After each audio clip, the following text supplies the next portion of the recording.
we're back, and I cannot believe it that there's a controversy with natural hair.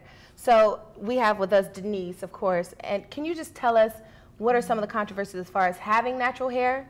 Well, there's a lot of controversy. Okay. Indeed, there is. Especially when you're talking about women of color transitioning, Yes. Going from a traditional straight style that's more socially acceptable to natural hair.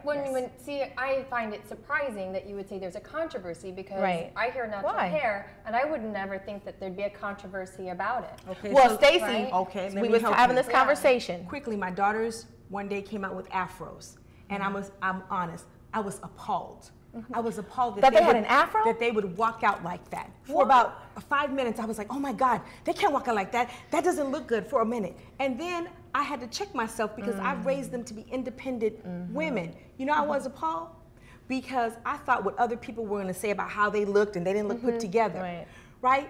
So there is this misnomer out there about if you wear your hair natural or wild or whatever, that there's something wrong with you. Absolutely, Well, Stacey, I Madison. mean, as far as on the job, though, do you think it's a little difficult to have what they would call ethnic hair on the job? Absolutely. I've been in work environments where women of color are told not to wear braids, don't walk in here with an afro because you need to look like the place.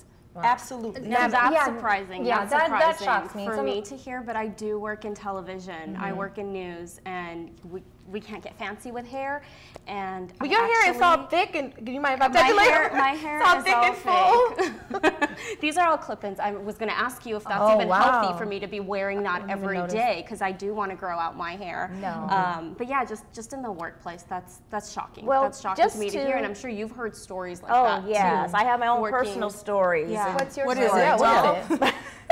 'Cause, I mean, it had to motivate you to start this product. Yes, well, just even now, I wear my hair basically any way I want to, and I'm very proud of my hair, and I raised my daughter to be the same way. And it's beautiful. Thank you, thank you. But I've had people, women of color, actually come up to me and call me buckwheat. What? No. Absolutely. Well, how'd that make you feel? Like buckwheat? Well, if I were self-conscious about myself and my hair, I would have probably felt pretty bad. But I took the time to educate the woman, and I don't know. Like you slapped her around. I didn't know that for a second. But it's sad because historically, women, brown-skinned women, have been told that you shouldn't wear your hair in its natural texture. It's bad hair. It's not going to look right. You're not going to be accepted, and that people treat you differently. And so there's a history behind that. We don't have time for that show, but there is a history behind, especially African American women transitioning to wear their hair natural. Do you think that we're scared to wear our hair natural? With the social conscience with comments. with people looking at you different and people Exactly. making comments to you that way. Yeah, some people I are. thought Whoopi Goldberg But you and know what? eyelashes. And here's what happens. We're biased on both sides, because if you wear your hair natural, for those who don't wear their hair natural, you talk about them. But if you wear a weave, then we talk about the people who wear their hair natural.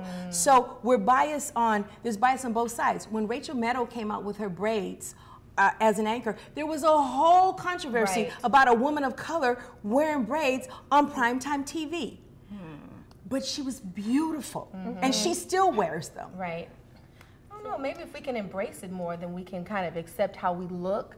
But I think corporate needs to accept how we look. Yeah, you know, and how we have hair. I think Stacey's right. First, we have to. We accept. have to. We have to. For me, it's I'm on the outside looking in because I never knew there was a controversy. Because I mean, I'm just surprised. You're not a woman of color. I don't mean it offensive, but you wouldn't understand. Right. No, you're right. No, you're right. I wouldn't There's understand. a long history. Right. But yes, I didn't even know that you say, I wear natural it goes even hair. deeper. Like, I it didn't goes know. deep because hundreds of years ago, when there was slavery in this world, there was a time that the more accepted people were light skinned, they had wavy hair. So I think it's supposed to be mixed, to have long hair. A lot of those things came to be that it was a matter of life and death.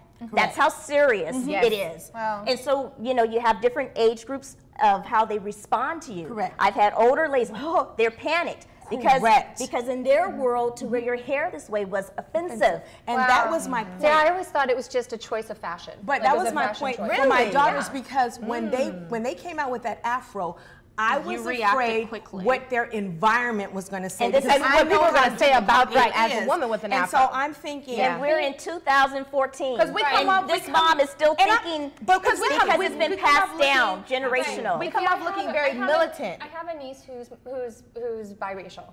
And she has really natural curly hair, but we style her hair straight. My sister styles her straight, and she does it, but she says it's because she doesn't like to brush. Wow. And so it's not something that I really understand. I feel like when I have my afro, I come off as, oh, she must be strong, militant. And it's really like, no, I just want my hair to be free. That's how I want to wear my hair. Yes. Well, okay, so let me just say something. For my daughters, they had and one of your models says they had huge afros that just wasn't combed. You know what? You guys, we can go on and on, whether you have a huge afro, whether you have a huge afro or thinning hair or whatever, more conversations on Every Way Woman.